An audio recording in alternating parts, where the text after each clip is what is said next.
Hello everyone and welcome to the channel. In this video, I will show you exactly how to fix Microsoft Teams login issues. First, open your browser and download Microsoft Teams on your computer or laptop. It shows an error when you try to access the Microsoft Teams application. Right-click on the taskbar of the computer and click on Task Manager. You will see the Microsoft Teams option here and right-click on it. After right-clicking, click on Add Task from the drop-down menu.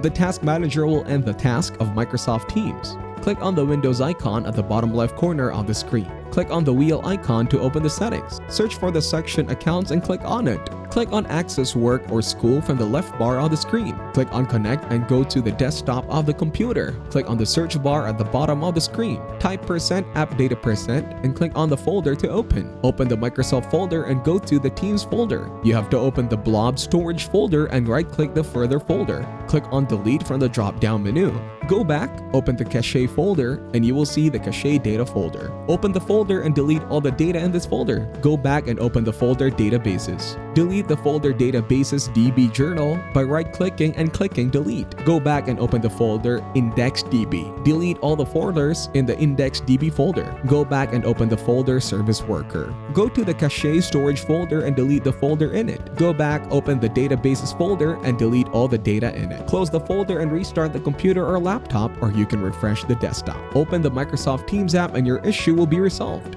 Thank you everyone for watching. Hope you got some value. Make sure to like the video and subscribe to our channel. Leave a comment down below. See you in the next one.